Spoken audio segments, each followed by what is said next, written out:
노년 재혼이 닥쳐올 8가지 불행. 미리 알아야 후회가 없다. 저는 박선우입니다. 올해 71살이죠. 공무원으로 평생을 살다가 정년퇴직하고 아내와 함께 여유로운 노후를 보내려 했어요. 하지만 계획이란 게 언제나 그렇듯이 현실은 달랐습니다. 아내가 먼저 떠난 지 벌써 5년이 지났어요. 처음엔 괜찮다고 생각했습니다. 혼자서도 충분히 잘 살 수 있다고 말이죠. 그런데 시간이 지날수록 깨달았어요. 외로움이라는 게 이렇게 무서운 건지 몰랐습니다. 아침에 눈을 뜨면 조용해요. 너무 조용합니다. 예전엔 아내가 부엌에서 음식하는 소리, 텔레비전 보며 중얼거리는 소리가 있었는데 이제는 시계 소리만 똑딱똑딱 들려요. 아침은 대충 빵 한 조각으로 때웠습니다. 혼자 먹는 밥상이 이렇게 서러울 줄 몰랐어요. 점심때가 되면 집에서 나가곤 했어요. 혼자 있기가 답답해서 말이죠. 병원 근처 식당에 가서 혼밥을 했습니다. 그런데 식당 사장님이 가끔 물어봐요. 할아버지, 오늘도 혼자세요? 그럴 때마다 웃으며 대답했지만 마음은 무거웠어요. 저녁이 가장 힘들었습니다. 텔레비전을 켜놔도 혼자 웃고 혼자 중얼거리고 뉴스를 보면서도 저 사람 참 나쁜 애라고 혼잣말하는 제 모습이 초라해 보였어요. 가끔 아들에게 전화해볼까 하다가도 그만뒀습니다. 자주 연락하면 부담스러워할까 봐서요. 밤이 되면 정말 견디기 힘들었어요. 몸이 아픈 날보다 더 고통스러웠습니다. 아무도 제 안부를 묻지 않는 그 적막한 말이에요. 오늘 어땠어? 밥은 먹었어? 이런 간단한 말 한마디가 그리웠어요. 아내가 살아있을 때는 당연했던 것들이 이렇게 소중한 줄 몰랐습니다. 그러던 어느 날 복지관에 갔어요. 뭔가 해볼 게 있을까 해서 말이죠. 그때 오미경 씨를 만났습니다. 65살이라고 하더군요. 이혼 후 10년째 혼자 산다고 했어요. 처음엔 그냥 인사만 나눴습니다. 안녕하세요. 날씨 좋네요. 이런 정도였죠. 며칠 후 다시 복지관에서 만났어요. 이번엔 조금 더 이야기했습니다. 어디 사세요? 자식들은 어떻게 지내세요? 별것 아닌 대화였지만 오랜만에 누군가와 제대로 된 대화를 나눴어요. 그게 이렇게 좋을 줄 몰랐습니다. 미경 씨는 말을 참 부드럽게 했어요. 혼자 사시기 힘드시죠? 그 말에 제 마음이 뜨끔했습니다. 정말 힘들었거든요. 하지만 인정하고 싶지 않았어요. 괜찮습니다. 이제 적응됐어요 라고 말했지만 미경 씨 눈엔 다 보였나 봐요. 점심 드셨어요? 저도 아직인데 같이 드실래요? 미경 씨가 제안했습니다. 정말 반가웠어요. 오랜만에 누군가와 함께 밥을 먹게 됐으니까요. 식당에 가서 이야기를 나누니 시간이 금세 지났어요. 혼자 먹는 밥이 이렇게 맛없는 줄 몰랐어요 라고 말하니 미경 씨가 웃으며 고개를 끄덕였습니다. 그 후로 자주 만나게 됐어요. 복지관에서, 때로는 공원에서, 가끔은 같이 시장에 가기도 했습니다. 함께 버스를 타고 같이 커피를 마시고 전화할 사람이 생겼다는 사실이 정말 좋았어요. 아침에 일어나면 오늘 미경 씨한테 전화해봐야지 하는 생각이 들었습니다. 어느 날 저녁 미경 씨에게 전화했어요. 오늘 어떻게 지내셨어요? 그런 당연한 질문을 했습니다. 그런데 그 순간 가슴이 따뜻해졌어요. 누군가가 제 전화를 기다리고 제 목소리를 듣고 기뻐한다는 생각에 말이죠. 이게 사랑이구나, 그렇게 생각했습니다. 하지만 지금 돌이켜보니 그게 아니었어요. 가슴이 뛰는 게 아니라 숨이 트이는 느낌이었죠. 사랑에 빠진 게 아니라 외로움에서 벗어난 거였습니다. 하지만 그때는 몰랐어요. 아니, 알고 싶지 않았는지도 모르겠어요. 너무나 간절했거든요. 이 외로움에서 벗어나고 싶어서. 그렇게 저는 외로움을 사랑으로 착각했습니다. 첫 번째 실수가 바로 이거였어요. 외로움은 판단력을 흐리게 만드는 무서운 감정이었는데 저는 그걸 모르고 있었죠. 미경 씨와 만난 지 한 달쯤 지났을 때였어요. 어느 날 공원에서 산책하다가 미경 씨가 말했습니다. 선우 씨, 우리 이렇게 지내는 거 어때요? 갑작스러운 질문이었죠. 저는 잠깐 멈춰서서 미경 씨를 바라봤어요. 좋습니다. 정말 좋아요. 솔직한 마음이었어요. 혼자였을 때보다 훨씬 행복했거든요. 미경 씨 얼굴에 미소가 번졌습니다. 그럼 우리 좀 더 진지하게 생각해 볼까요? 그 말의 의미를 정확히 알 수 있었어요. 재혼 이야기였습니다. 마음이 두근거렸어요. 설레기도 하고 두렵기도 했죠.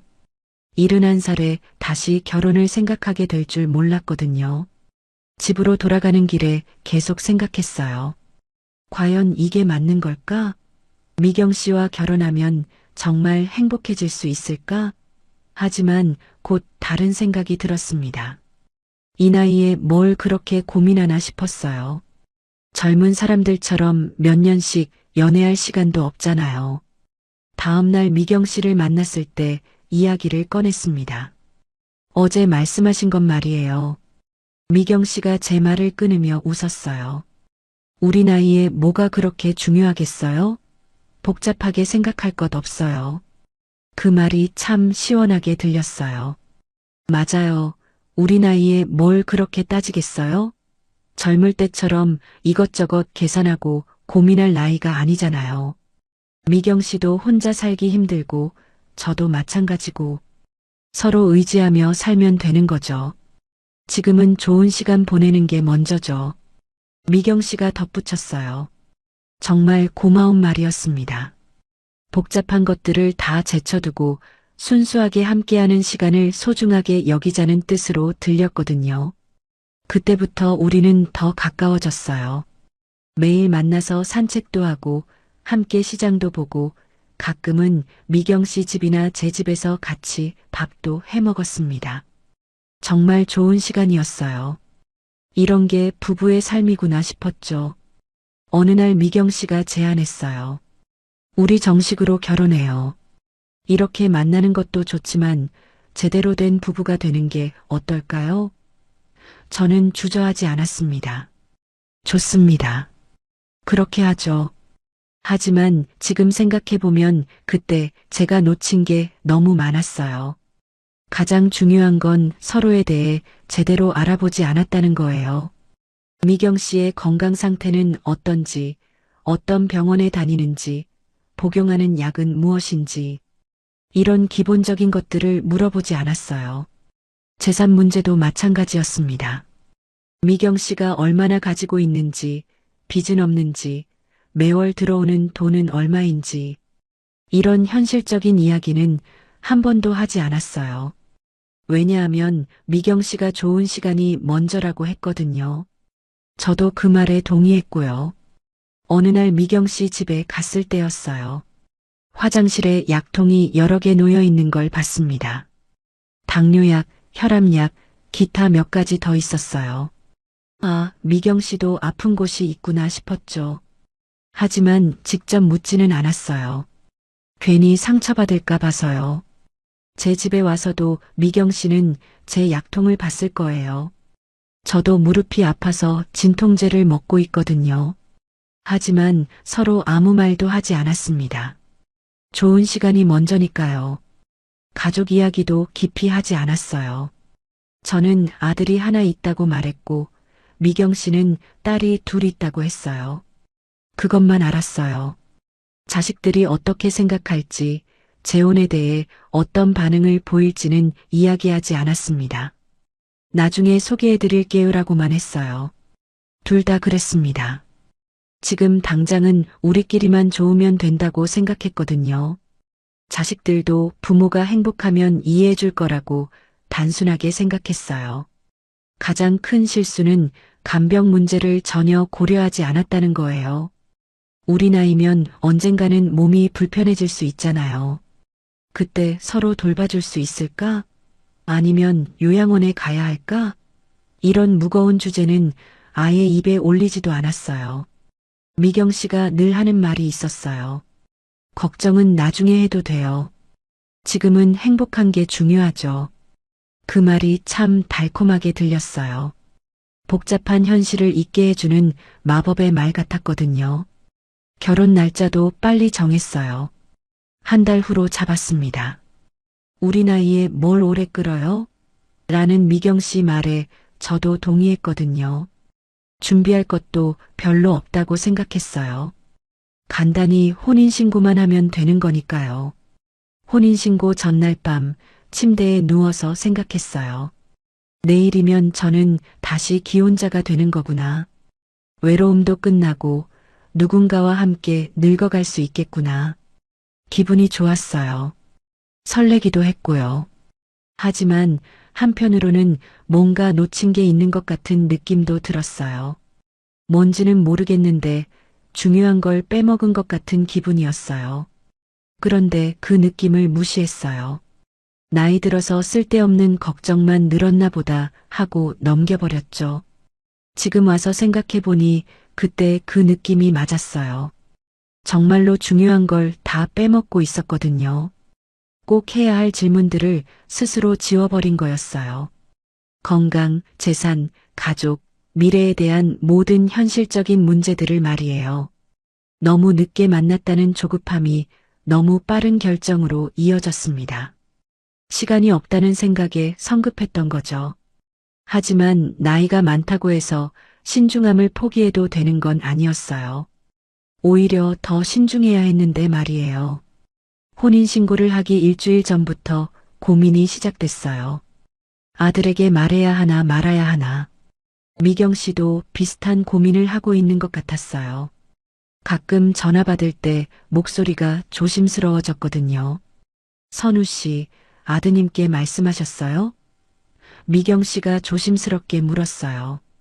저는 고개를 저었습니다. 아직요. 미경 씨는 딸들한테 말했어요?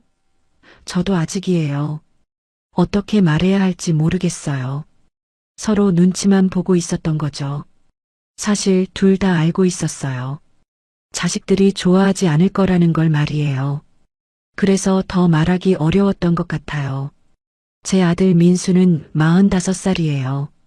회사 다니면서 바쁘게 살고 있죠. 한 달에 한 번 정도 안부 전화를 해요. 아버지, 건강하세요? 밥 잘 드세요? 이런 식으로요. 착한 아이긴 한데 저한테 그렇게 관심이 많은 편은 아니에요. 그런 민수가 제 재혼 소식을 들으면 어떨까요? 분명히 반대할 거예요. 아버지, 왜 그런 결정을 혼자 하세요? 라고 할 게 뻔했어요. 그리고 온갖 걱정을 늘어놓겠죠. 재산 문제, 건강 문제, 나중에 돌봄 문제까지. 미경 씨 딸들도 마찬가지일 거예요. 미경 씨가 가끔 딸들 이야기를 할 때면 조금 복잡한 표정을 짓곤 했어요. 큰 딸은 성격이 좀 까다로워요. 작은 딸은 돈에 민감해요. 이런 식으로요. 결국 우리는 결정했어요. 혼인신고를 먼저 하고 나중에 알리자고요.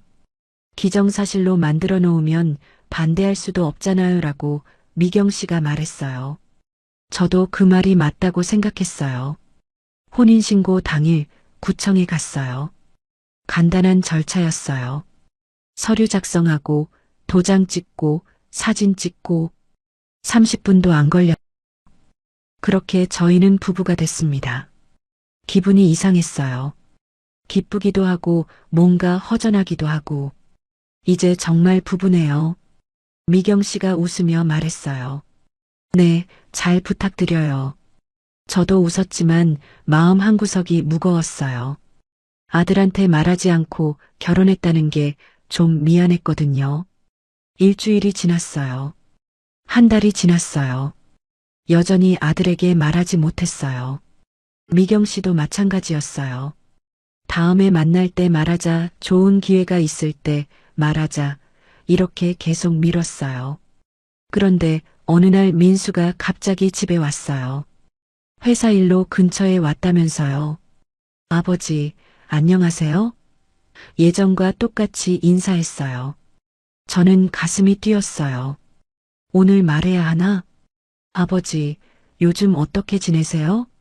혼자 계시는데 괜찮으세요? 민수가 물었어요. 바로 그때 미경 씨가 전화를 걸었어요. 벨소리가 울렸죠. 저는 당황했어요. 여보세요? 제가 전화를 받았어요. 선우 씨, 저 미경이에요. 저녁 뭐 드실지 궁금해서요. 미경 씨 목소리였어요. 민수가 저를 쳐다봤어요. 표정이 이상했어요. 전화를 끊고 나서 민수가 물었어요. 아버지, 방금 누구예요? 선우 씨라고 부르던데요? 제가 머뭇거렸어요. 그냥 복지관에서 만난 분이야. 복지관 분이 아버지 집 전화번호를 알아요? 그리고 저녁 메뉴까지 물어봐요? 민수 목소리에 의심이 섞였어요. 저는 더 이상 숨길 수 없다고 생각했어요.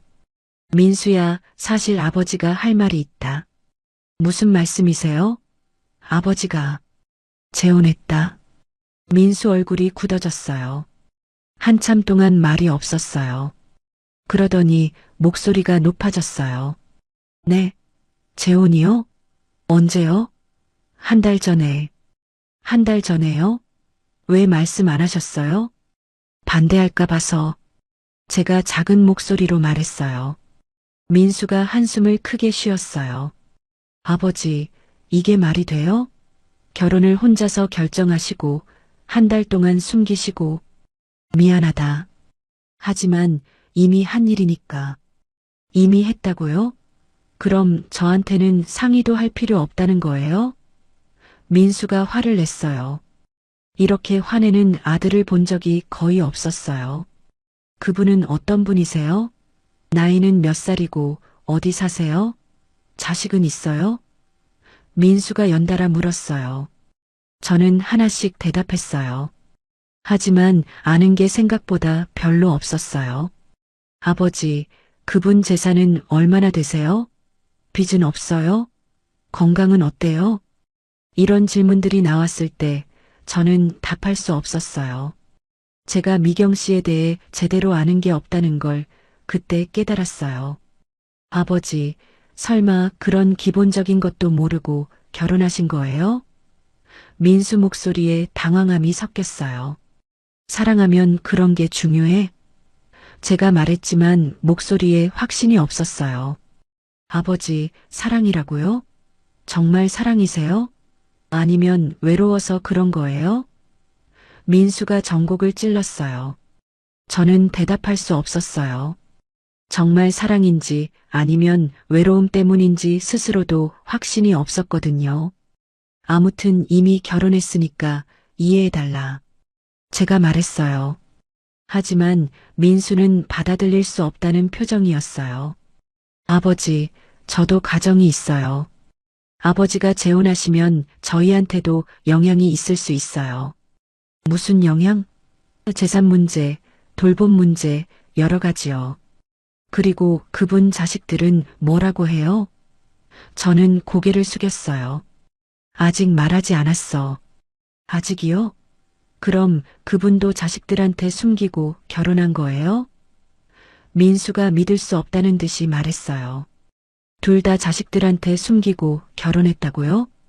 그날 민수는 화가 나서 집으로 돌아갔어요. 아버지, 정말 실망이에요. 이런 중요한 일을 혼자 결정하시다니. 마지막 말이 가슴에 박혔어요. 며칠 후 미경 씨도 비슷한 일을 겪었어요. 큰딸이 갑자기 찾아왔는데 미경 씨가 결혼 반지 낀 손을 보고 의심했던 거예요. 결국 들켜버렸죠. 엄마, 왜 이런 중요한 일을 혼자 결정해요? 그 남자 누구예요? 재산은 어떻게 할 거예요? 딸들의 반응도 민수와 비슷했어요. 미경 씨가 전화로 울먹이며 말했어요. 선우 씨, 딸들이 너무 화났어요. 만나서 얘기하자고 해요. 우리 아들도 마찬가지예요. 우리는 서로 위로했지만 마음이 무거웠어요. 결국 양쪽 자식들이 만나게 됐어요. 카페에서 만났는데 분위기가 차갑더군요. 서로 경계하는 눈빛이었어요. 우리 아버지 재산에 관심 있는 거 아니죠? 민수가 먼저 말했어요. 우리 엄마도 마찬가지예요. 돈 때문에 결혼한 거 아니거든요. 미경 씨 큰딸이 대답했어요. 서로를 의심하며 대화가 시작됐어요. 재혼은 순식간에 가족 간의 싸움판이 되어버렸습니다. 우리가 행복하려고 한 결정이 오히려 모든 사람을 불행하게 만들었어요. 자식 문제를 피하려 했지만 결국 더 크게 터지고 말았죠. 자식들과의 갈등이 어느 정도 정리되고 나서 미경 씨와 본격적으로 함께 살기 시작했어요. 미경 씨가 제 집으로 이사 왔습니다. 처음엔 정말 좋았어요. 아침에 일어나면 누군가 있다는 것만으로도 행복했거든요. 그런데 함께 살기 시작한 지 일주일쯤 지났을 때 미경 씨가 조심스럽게 말을 꺼냈어요. 선우 씨, 우리 앞으로 생활비는 어떻게 할까요? 갑작스러운 질문이었어요. 생활비요? 네, 전기세, 가스비, 수도세 이런 것들이요. 그리고 장 보는 돈도 있고. 미경 씨 표정이 진지했어요. 아, 이런 걸 미리 정해야 하는구나 싶었죠. 제가 다 낼게요. 뭐가 얼마나 들겠어요? 제가 선뜻 말했어요. 미경 씨가 고개를 저었어요. 그러면 안 돼요. 저도 부담해야죠. 괜찮아요.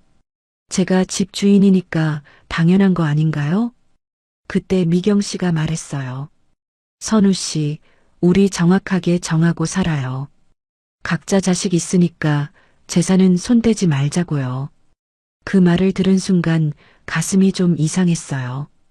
재산은 손대지 말자니 그게 무슨 뜻인지 정확하게 알 수 있었거든요. 재산이라고 해도 저는 그렇게 많이 가진 게 없어요. 제가 말했어요. 저도 마찬가지예요. 그래도 나중에 자식들 줄 거니까 서로 손대지 말자는 거예요. 미경 씨가 분명하게 말했어요. 공평한 말이라고 생각했어요. 저도 민수한테 남겨줄 게 있으니까요. 하지만 왠지 마음이 좀 서늘했어요. 신혼인데 벌써 이런 계산적인 이야기를 해야 하나 싶어서요. 그럼 생활비는 반반 할까요? 미경 씨가 제안했어요. 반반이라니 얼마나 나오는지도 모르는데. 한 달 살아보고 계산해서 반씩 내자고요. 결국 그렇게 정했어요. 첫 달을 살아보니 생각보다 돈이 많이 들었어요. 전기세, 가스비는 2배로 늘었고 장 보는 돈도 상당했어요. 미경 씨가 좋아하는 유기농 식품들이 비출거든요. 계산해보니 한 사람당 50만 원 정도였어요. 50만 원씩 내면 되겠네요. 미경 씨가 말했어요. 저는 내 몫을 냈어요. 그런데 미경 씨가 돈을 낼 때 표정이 좀 어두웠어요. 괜찮아요? 네, 괜찮아요. 그런데 며칠 후 미경 씨가 아팠어요. 감기가 심하게 걸렸거든요. 병원에 가야겠다고 해서 제가 같이 갔어요. 진료비가 3만 원 나왔는데 미경 씨가 주저하는 것 같았어요. 제가 낼게요. 제가 말했어요. 아니에요. 제가 낼게요. 미경 씨가 지갑을 꺼냈어요. 그런데 카드가 막혔나 봐요. 이상하네. 제가 낼게요. 결국 제가 냈어요. 집으로 돌아오는 길에 미경 씨가 미안하다고 했어요. 카드에 문제가 있나 봐요. 내일 은행에 가서 확인해 볼게요. 괜찮아요. 부부인데 뭐. 그렇게 말했지만 뭔가 이상했어요. 그 후로 비슷한 일이 계속됐어요. 미경 씨가 약국에서 약을 살 때, 마트에서 장을 볼 때, 카드 결제가 안 될 때가 자주 있었어요. 그럴 때마다 제가 대신 냈죠. 미경 씨, 카드에 정말 문제가 있나 봐요. 은행에 가보셨어요? 네, 갔는데 별 문제 없다고 하더라고요. 이상해요. 미경 씨도 당황하는 것 같았어요. 한 달이 더 지났어요. 제 카드 사용 내역을 보니 깜짝 놀랐어요. 평소보다 2배는 늘었더라고요. 미경 씨 몫까지 제가 다 낸 셈이었어요. 50만 원씩 반반 내기로 했는데 실제로는 제가 100만 원을 낸 거였죠. 미경 씨, 이번 달 생활비 계산 좀 해볼까요? 제가 조심스럽게 말했어요. 네, 그럽시다. 미경 씨도 동의했어요. 계산해보니 제가 훨씬 많이 냈어요. 제가 많이 냈네요. 차액은 어떻게 할까요? 죄송해요. 요즘 통장 사정이 좀. 미경 씨가 말끝을 흐렸어요. 그제야 알았어요. 카드가 막힌 게 아니라 돈이 부족했던 거였어요. 얼마나 어려우세요? 그렇게 심하지는 않아요. 그냥 이번 달만 좀 어려워서요. 그럼 제가 먼저 내고 나중에 받을게요. 고마워요. 꼭 갚을게요. 하지만 다음 달도 마찬가지였어요. 미경 씨는 여전히 돈을 내지 못했어요. 이번 달은 연금이 늦게 나와서요. 괜찮아요. 저는 그냥 넘어갔어요. 그런데 이상한 일이 생겼어요. 미경 씨가 비싼 건강식품을 주문했더라고요. 홈쇼핑에서 100만 원짜리 제품을 샀어요. 미경 씨, 이거 언제 주문했어요? 아, 건강에 좋다고 해서요. 100만 원이나 해요? 네, 좀 비싸긴 하지만 건강이 중요하잖아요. 저는 이해할 수 없었어요. 생활비는 못 내면서 100만 원짜리 건강식품은 사다니요. 돈은 어떻게 냈어요? 카드로 냈어요. 어느 카드로요? 제 카드로요. 그럼 돈이 있는 거잖아요. 왜 생활비는 못 낸다고 했을까요? 의문이 들기 시작했어요. 미경 씨가 정말 돈이 없는 건지 아니면 생활비만 내기 싫은 건지 모르겠더라고요. 그날 밤 잠을 잘 수 없었어요. 다음 날 미경 씨에게 직접 물어봤어요. 미경 씨, 솔직히 말씀해 주세요. 정말 돈이 어려우세요? 왜 갑자기 그런 말씀을? 건강식품은 100만 원씩 사면서 생활비는 못 낸다고 하니까요. 미경 씨 얼굴이 굳어졌어요. 그게 무슨 말이에요? 제가 잘못 이해한 거라면 죄송해요.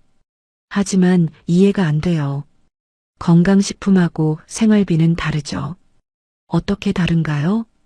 건강식품은 제가 먹는 거니까 제가 사는 거고 생활비는 같이 쓰는 거니까 같이 내야 하는 거죠. 그 말을 들은 순간 뭔가 깨달았어요. 미경 씨에게는 내 돈과 자기 돈이 명확하게 구분되어 있었어요. 자기가 원하는 건 자기 돈으로 사고 공통 비용은 제가 내는 게 당연하다고 생각하는 것 같았어요. 그럼 제가 사 먹고 싶은 것도 제 돈으로 사야 하는 건가요? 당연하죠. 하지만 지금까지 장 보는 것도 제가 다 냈는데요. 그건 제가 카드에 문제가 있어서 더 이상 대화할 수 없었어요. 미경 씨와 저 사이에는 보이지 않는 벽이 생긴 것 같았어요. 돈 계산을 하는 벽 말이에요. 그날 저녁 혼자 앉아서 생각했어요. 이게 부부인가? 뭔가 계약 관계 같은 느낌이었어요. 사랑하는 사이라면 이렇게 돈 계산을 해야 하나요?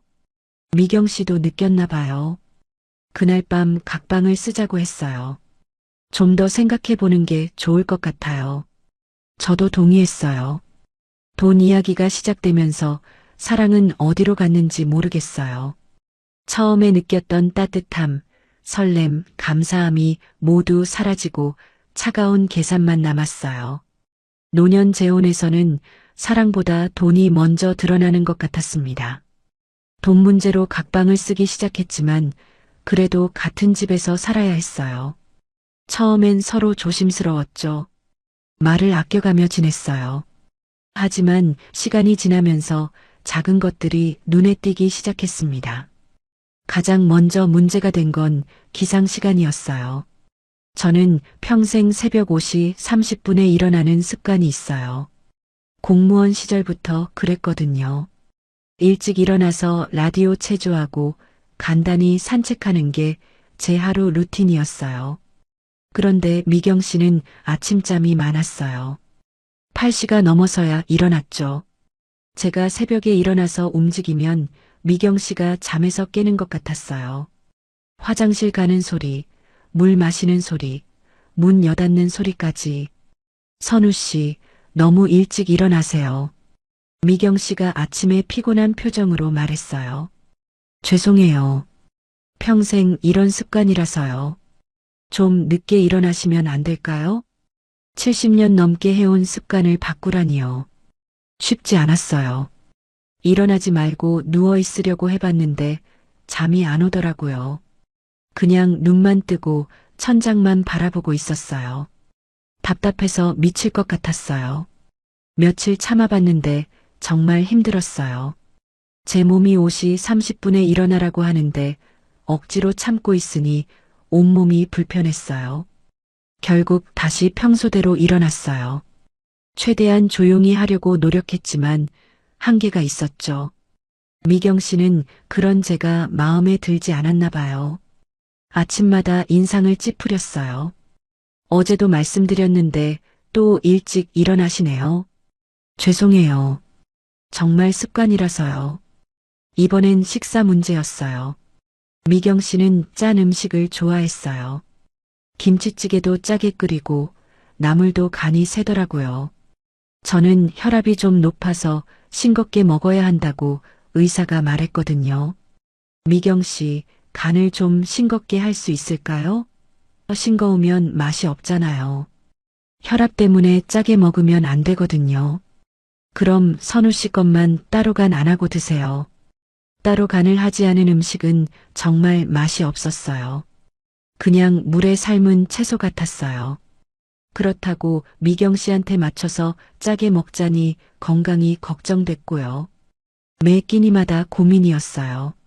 선우 씨는 입맛이 이상해요. 미경 씨가 말했어요. 이상한 게 아니라 건강 때문이에요.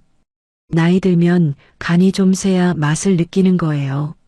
너무 싱겁게 드시니까 영양도 부족하고 저희 집 냉장고 앞에서 신랑이 하는 일이 많아졌어요. 이건 너무 짜요. 이건 너무 싱거워요. 서로 불만이었죠. 그리고 위생 문제도 있었어요. 저는 깔끔한 편이에요. 식사 후에는 바로 설거지하고 쓰레기도 즉시 버리고 화장실 쓴 후에는 환풍기 틀어놓고 청소하는 편이에요. 그런데 미경 씨는 좀 달랐어요. 설거지를 나중에 몰아서 하고 쓰레기도 며칠 모아뒀다가 한 번에 버리고 화장실도 쓰고 나서 그냥 나오더라고요. 미경 씨, 설거지 좀 바로바로 해요. 왜요? 저녁에 한 번에 하면 되는데요. 그러면 냄새가 나요. 별로 안 나는데요? 저는 냄새가 나는 게 정말 싫었어요. 특히 여름에는 더했죠. 음식 찌꺼기가 있는 그릇을 오래 놔두면 벌레도 생기고 냄새도 나고 견딜 수 없어서 제가 대신 설거지했어요. 제가 할게요. 왜 하세요? 제가 하려고 했는데. 괜찮아요. 이런 식으로 넘어갔지만 속으로는 답답했어요. 70년 가까이 이렇게 살아온 사람한테 갑자기 바뀌라고 할 수도 없고요. 텔레비전 문제도 심각했어요. 저는 뉴스나 다큐멘터리를 좋아해요. 조용히 보는 편이고요. 그런데 미경 씨는 드라마나 예능 프로그램을 좋아했어요. 그것도 소리를 크게 틀어놓고 봤어요. 소리가 좀 큰 것 같아요. 이 정도는 돼야 잘 들려요. 저는 이 정도면 충분한데요. 나이 들면 귀가 어두워져요. 선우 씨는 아직 괜찮으신가 봐요. 귀가 어둡다고 하니 더 이상 뭐라고 할 수 없었어요. 하지만 너무 시끄러웠어요.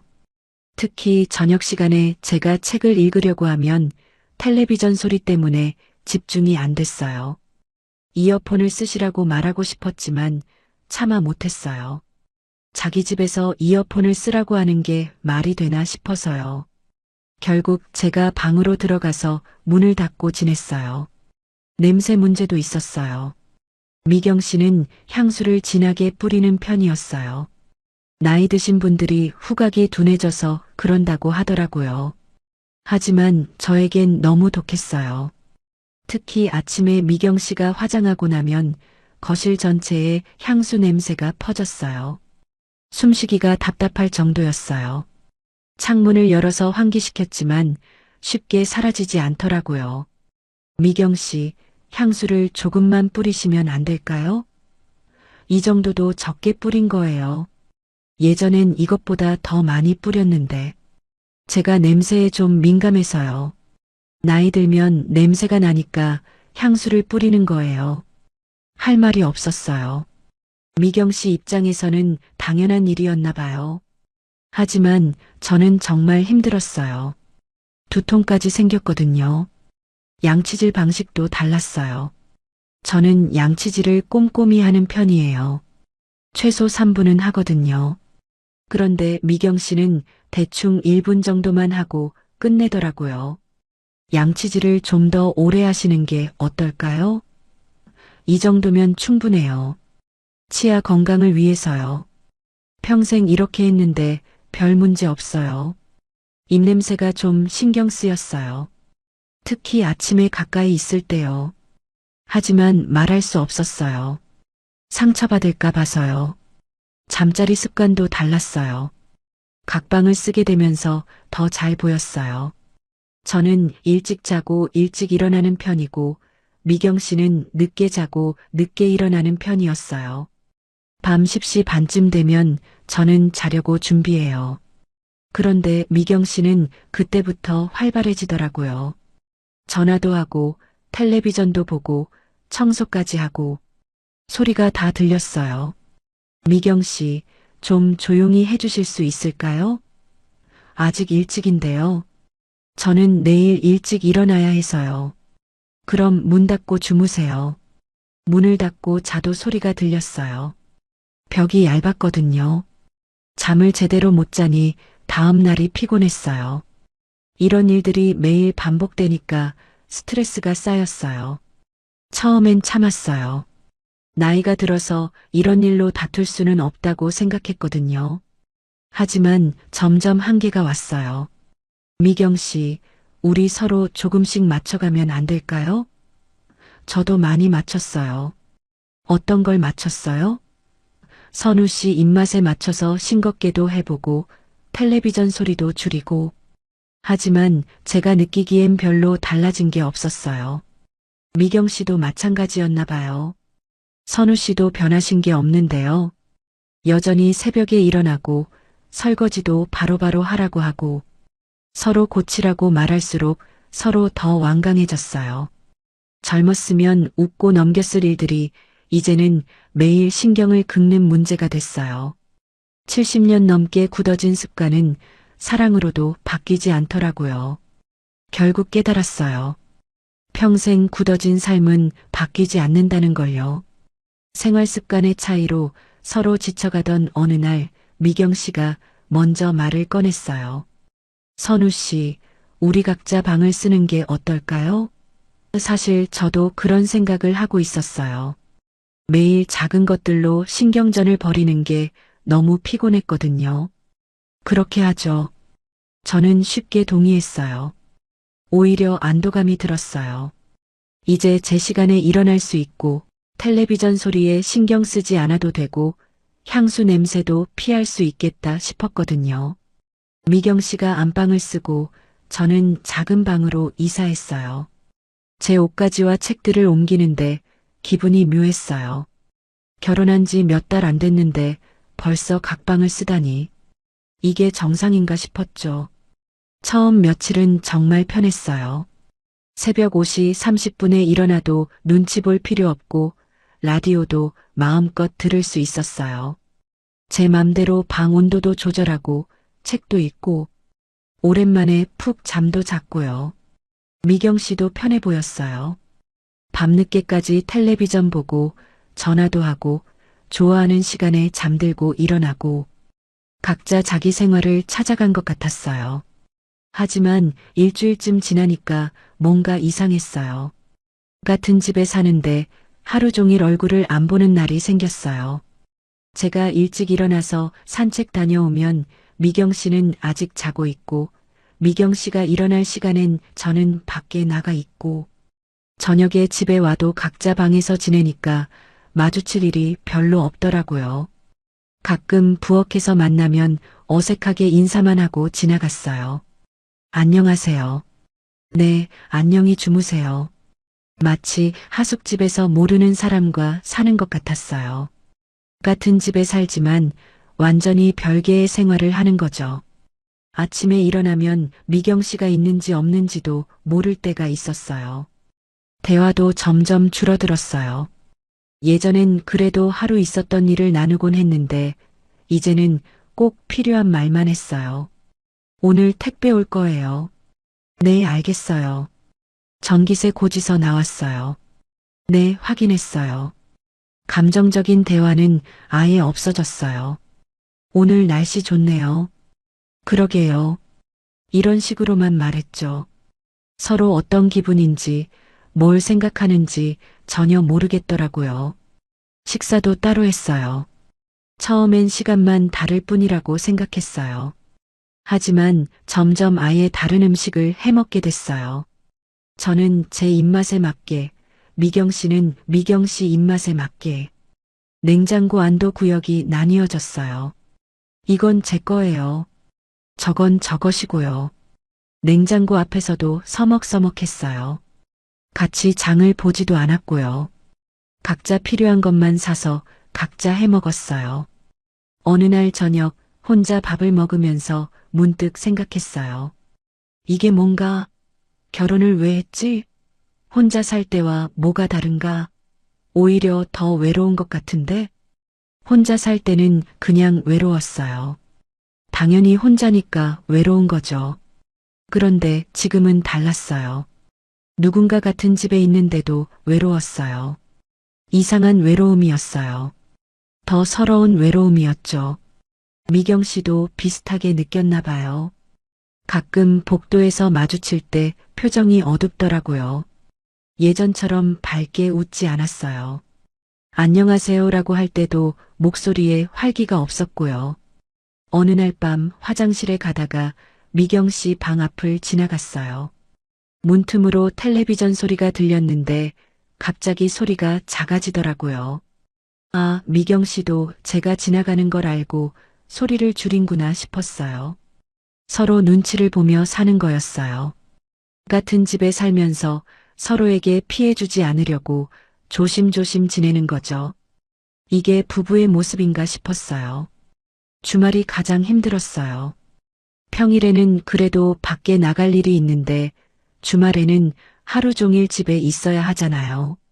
그런데 방에만 있을 수도 없고 거실에 나가면 또 어색하고 어느 토요일 아침이었어요.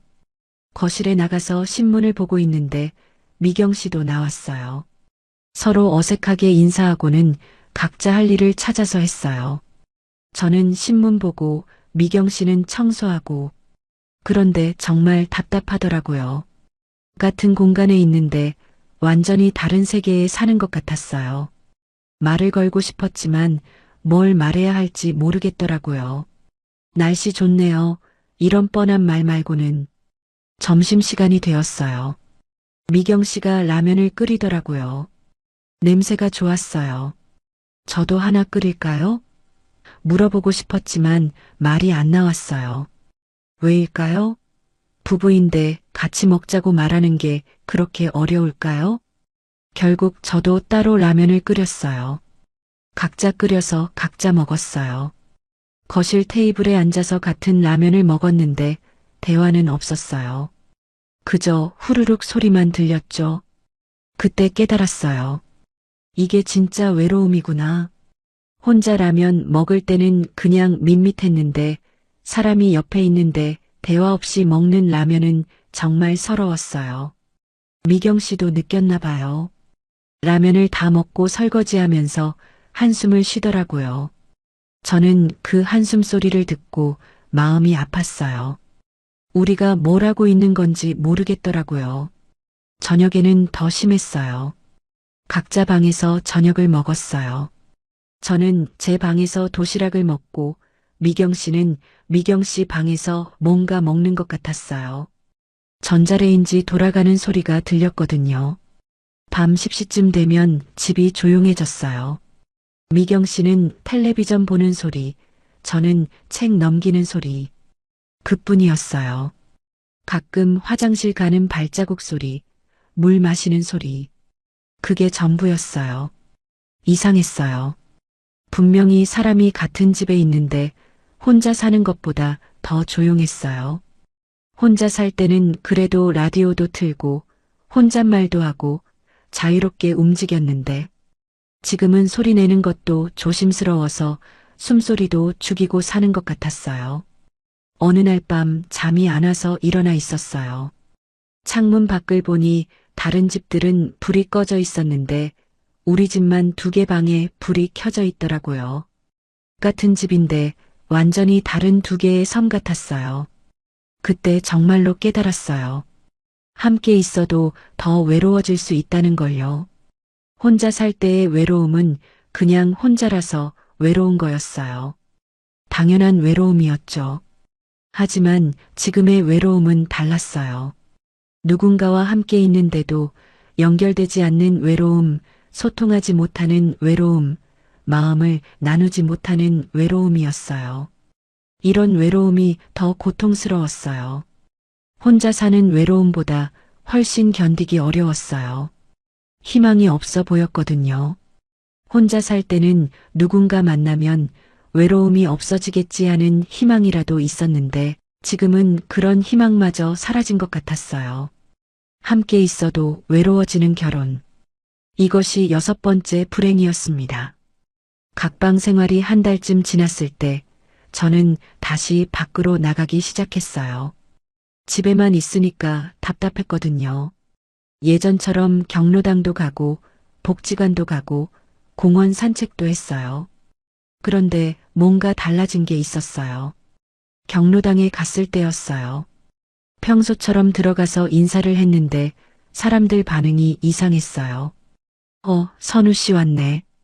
인사는 했지만 예전 같지 않더라고요. 뭔가 어색한 분위기였어요. 김 씨 어르신이 저를 보더니 물었어요. 선우 씨 재혼했다면서? 네, 그렇습니다. 축하해요. 그런데 부인은 어디 있어요? 갑작스러운 질문이었어요. 집에 계세요. 아, 그렇구나. 같이 나오시지 그래요? 아직 여기 익숙하지 않아서요. 변명 같은 대답이었어요. 사실 미경 씨와는 따로 다니고 있었거든요. 그날 바둑을 두면서도 계속 그런 질문들이 나왔어요. 부인분은 어떤 분이야? 나이가 어떻게 되시고? 어디서 만났어? 처음에는 대답했는데 점점 부담스러워졌어요. 특히 박 씨 어르신이 이상한 소리를 했어요. 선우 씨가 재혼했다니까 우리도 용기 얻고 있었는데 부인이 안 보이네? 혹시 잘못된 건 아니야? 농담조였지만 뜨끔했어요. 괜찮습니다. 그냥 각자 취미가 달라서요. 그렇게 답했지만 설득력이 없었나 봐요. 어르신들 표정이 미묘했어요. 각자 취미가 다르다고 따로 다녀. 신혼인데? 며칠 후 다시 경로당에 갔는데 이번에는 대놓고 수군거리는 소리가 들렸어요. 재혼했다더니 왜 항상 혼자 와? 뭔가 문제 있나 봐. 부부싸움이라도 한 모양이야. 저는 들은 척하지 않고 바둑에 집중했어요. 하지만 귀에 다 들렸어요. 요즘 노인 재혼이 쉽지 않다더라. 돈 문제 때문에 많이 싸운다던데. 성격도 안 맞고 정말 불편했어요. 제 사생활이 이렇게 화제거리가 될 줄 몰랐어요. 바둑도 집중이 안 됐고 있는 것 자체가 스트레스였어요. 일찍 집에 왔어요. 복지관도 마찬가지였어요. 미경 씨를 처음 만난 곳이라서 더 신경 쓰였어요. 선우 씨, 부인은 요즘 안 오시네요? 직원분이 물어봤어요. 다른 프로그램 참가하고 계세요. 또 변명이었어요. 수업 시간에도 집중이 안 됐어요. 옆자리 할머니가 귓속말로 물었어요. 재혼 생활 어때요? 힘들지 않아요? 괜찮습니다. 저희도 궁금했어요. 우리 나이에 재혼하면 어떨지. 점심시간에는 더 직접적이었어요.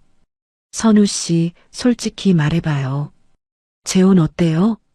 좋습니다. 정말로요? 그럼 왜 부인하고 같이 안 다녀요?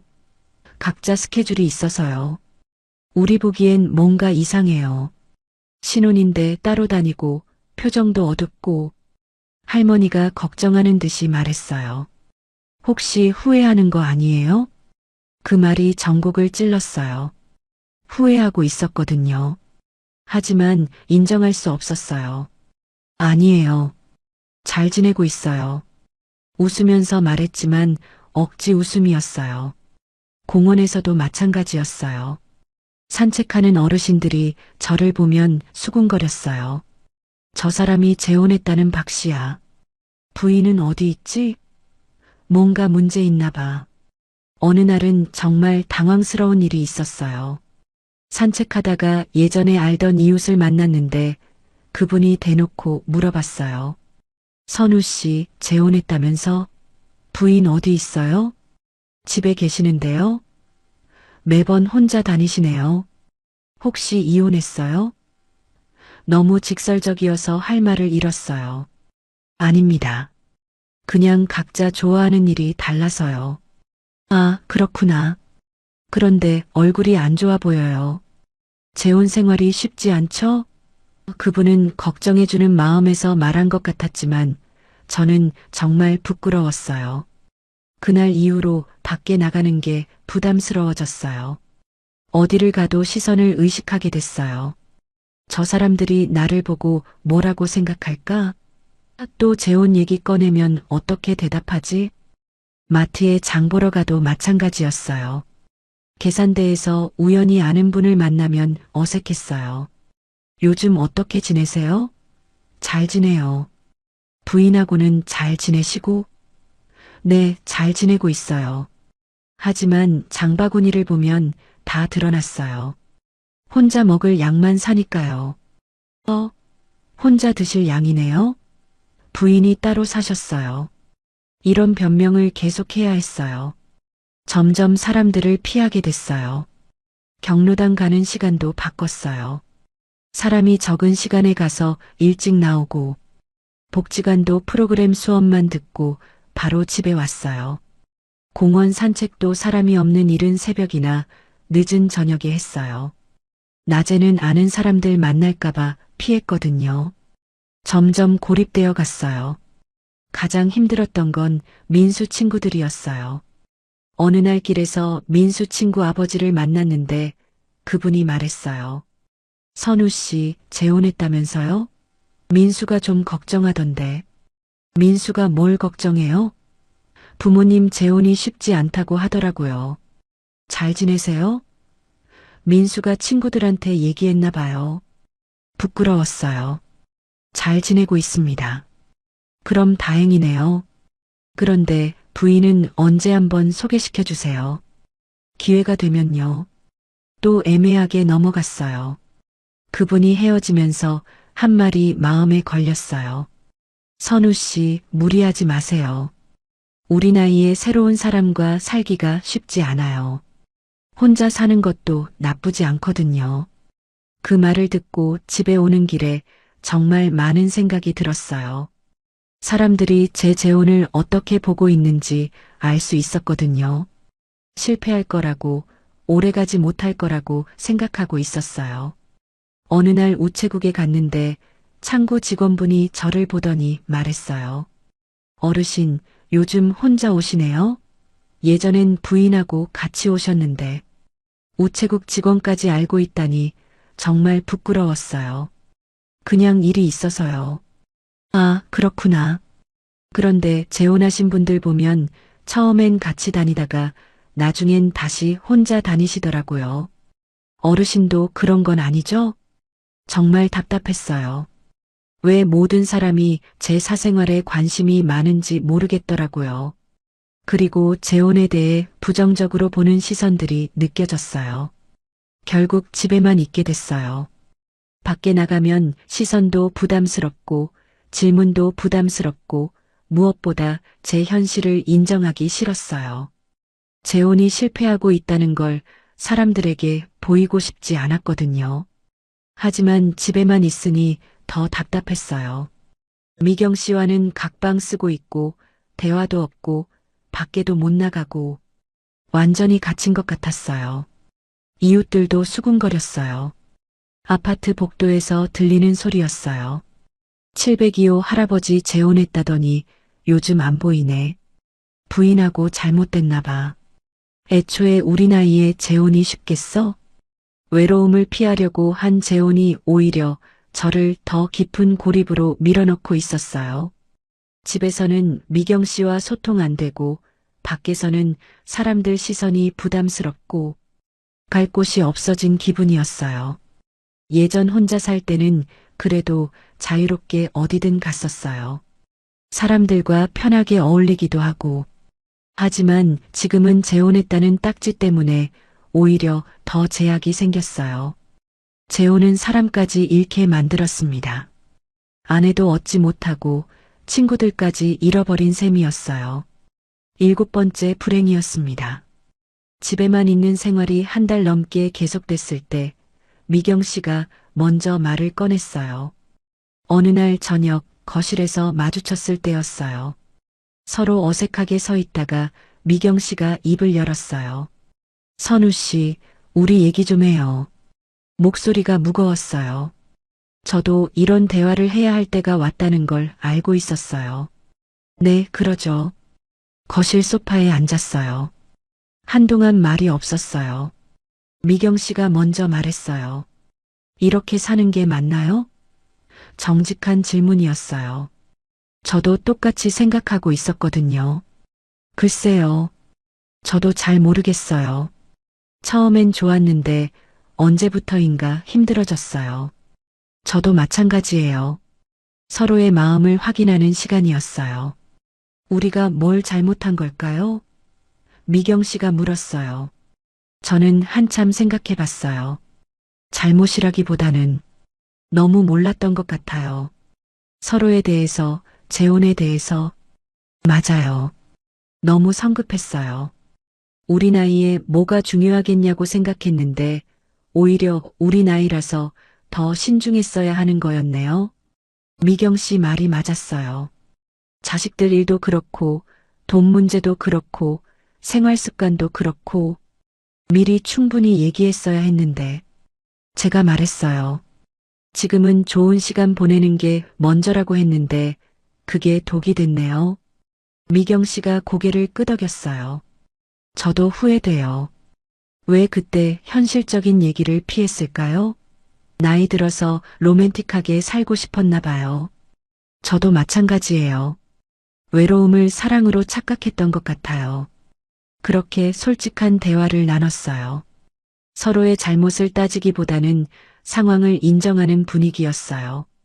그럼 이제 어떻게 할까요? 미경 씨가 물었어요. 계속 이렇게 살 수는 없을 것 같아요. 제가 말했어요.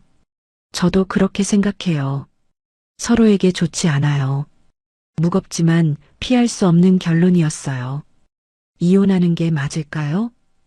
미경 씨가 조심스럽게 말했어요. 그 말을 듣는 순간 마음이 복잡했어요. 슬프기도 하고 안도감도 들고 그게 서로에게 좋을 것 같아요. 그날부터 이혼 절차를 밟기 시작했어요. 다행히 재산 문제는 복잡하지 않았어요. 처음부터 각자 재산을 분리해뒀거든요. 그게 오히려 도움이 됐어요. 협의 이혼으로 하죠. 네, 그게 좋을 것 같아요. 법원에 가지 않고 구청에서 간단하게 처리할 수 있었어요. 결혼할 때와 똑같은 곳에서 이혼 신고를 했어요. 이혼 신고 당일 구청에 함께 갔어요. 서류를 작성하면서 기분이 이상했어요. 몇 달 전에 여기서 결혼 신고를 했는데 이제 이혼 신고를 하고 있다니. 시간이 참 빨랐어요. 이제 정말 끝이네요. 미경 씨가 말했어요. 네, 그러네요. 서운하기도 했지만 후련한 마음도 있었어요. 더 이상 어색하게 지내지 않아도 된다는 안도감이었어요. 미경 씨, 미안해요. 제가 부족해서. 아니에요. 저도 마찬가지예요. 서로 노력했는데 안 맞는 건 어쩔 수 없죠. 마지막까지 서로를 탓하지는 않았어요. 미경 씨가 짐을 싸서 나가는 날이었어요. 생각보다 짐이 많지 않더라고요. 옷가지와 개인용품들 뿐이었어요. 큰 짐은 없었으니까요. 그동안 고마웠어요. 미경 씨가 인사했어요. 저도요. 건강하게 지내세요. 진심으로 하는 말이었어요. 나쁜 감정은 없었어요. 그냥 안 맞았을 뿐이니까요. 미경 씨가 나간 후 집이 다시 조용해졌어요. 하지만 이상했어요. 예전 혼자 살 때의 조용함과는 달랐어요. 더 편안한 조용함이었어요. 각방 쓸 때의 그 답답한 조용함이 아니라 자연스러운 조용함이었거든요. 며칠 지나고 나니 확실히 다르다는 걸 느꼈어요. 아침에 일어나서 눈치 볼 필요도 없고 텔레비전 소리 신경 쓸 필요도 없고 음식도 제 입맛대로 해 먹을 수 있고 자유로웠어요. 민수에게도 전화했어요. 아들아, 이혼했다. 네, 정말요? 응, 어제 신고했어. 민수는 놀란 것 같았지만 한편으로는 안도하는 것 같았어요. 괜찮으세요? 괜찮다. 오히려 홀가분해. 그렇다면 다행이에요. 걱정 많이 했거든요. 민수도 마음고생이 있었나 봐요. 아버지, 다시는 그런 성급한 결정하지 마세요. 알겠다. 이제 좀 알겠어. 민수가 걱정하는 마음에서 하는 말이라는 걸 알았어요. 혼자 앉아서 지난 몇 달을 돌아봤어요. 정말 많은 일이 있었어요. 외로움 때문에 시작한 재혼이 결국 더 큰 외로움을 가져다 줬다니. 아이러니했어요. 첫 번째 실수는 외로움을 사랑으로 착각한 거였어요.